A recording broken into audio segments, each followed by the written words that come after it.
Welcome back to the YouTube channel AI Writing for Neophytes. My name is Scott from Barrier Breeze Studios.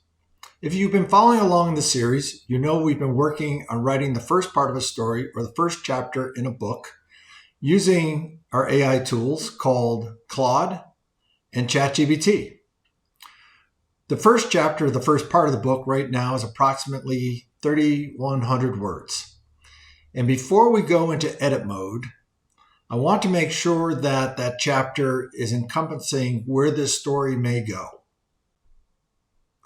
If this is your first time joining the channel, or you've been away from us for a little bit, in the description below is a link to the current version of our story. Please review it before we get started on the next portion of the edits. As you can see on your screen, I want to point out a message we got in our last session. At the very bottom, it says, long chats cause you to reach your usage limits faster. Start a new chat. So for this next YouTube video, I in fact started a new chat. Once again, here's a current version of our story. I am going to highlight the entire story, and I am going to copy it into Claude. So here's our new Claude chat. I pasted the story into Claude and told him that I'm writing a story. I'm not sure, and I spelled that wrong, but Claude doesn't care, if it will become a book or a novelette yet. Here's the current version. Claude was nice enough to go through and analyze our first 3,100 words, gave me an overview, which we already knew, and then asked me what portion of the story do we want to develop more.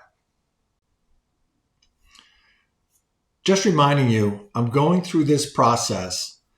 I want to figure out a little bit more detail where the story is going, so I have a better understanding of what I need to put into chapter 1 or the first part of the story to set the stage for what may be occurring. So I came up with an idea to expand the story. Basically, this young man is on an island. He's probably going to spend 10 to 12 years there. He's going to find different materials, shipwrecks. He's going to discover that he's got some incredible skills that he didn't know he had, which obviously doesn't know who he is or where he is. He has a past, and this past is going to come to bear. He climbs a mountain and is able to see in the far distance that there is another landmass that he should probably get off his island and go investigate.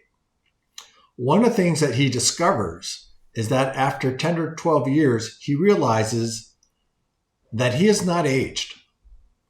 So, based on the premise of that story going forward, is there anything I need to incorporate into the first part of our story to set that stage and to set that narrative?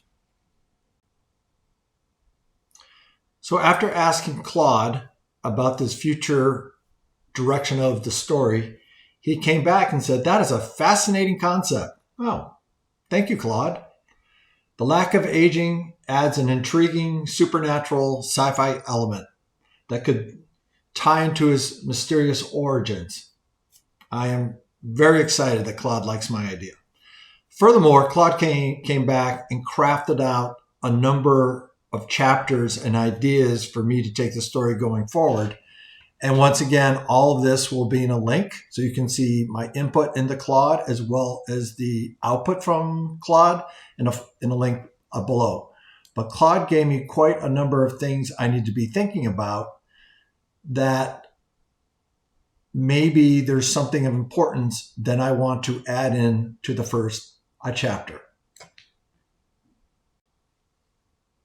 So not being entirely comfortable with my own ideas of what to add into the first part of the story, I asked Claude. So what additional elements or scenes would you add to the first chapter of the story? And Claude came back with some very interesting thoughts. Since there's 2 moons, add in a tideline details. Is any physical inventory? More discovery within the forest, more about selecting a a shelter? What about the storm? But a couple key things came up that I thought would be important to add is when he's walking down the beach, maybe he does see a shipwreck that he wants to investigate at a later point in time. And the second one that I thought about is if he's going to spend the night in a cave during the storm, well, maybe he needs to build a fire. So those were the two aspects that I thought about should be added to the initial part of the story. So the first element I asked Claude about was to add in a scene as a young man is walking down the beach on his way to find water, that he does see what looks like a shipwreck or something in the distance. So Claude was nice enough to give me several paragraphs that I will cut and paste and add these into our storyline. So the second scene I wanted to add to the start of the story, remembering that our young man is on a deserted beach. He doesn't know who he is. He doesn't know where he is. He finds water and he finds shelter, so he climbs up the side of the mountain where he finds a cave. And there's a storm brewing on the horizon. In my mind, I think he needs to have a fire to keep warm. But how does he make that fire? So this is where I go to ChatGPT to ask the questions of, if you were stranded on a desert island, what are some ways to start a fire? And ChatGPT was very nice and came back with several ways that you can add a fire on a desert island. Not sure I want to go into too much of the details of how he's going to make that fire. However, I know he's on a desert island. Can't he use a coconut tree frond to make a fire? ChatGPT says, yes, you can. And he talks to me how to make that fire. So then I switch back over to Claude and I ask Claude, I want to add in a second scene to the start of the story of him making a fire, but using a coconut tree frond to make the fire. Claude thinks that's a great idea. And he drafts me several paragraphs that we will cut and paste into our story to add that element of warmth while our young man is in the cave waiting out the storm. Now, this is the end of this video. The next video will actually be about going back and editing the beginning of the story. Thank you for watching. Please subscribe or at least give us a thumbs up. And we look forward to seeing you in the next episode.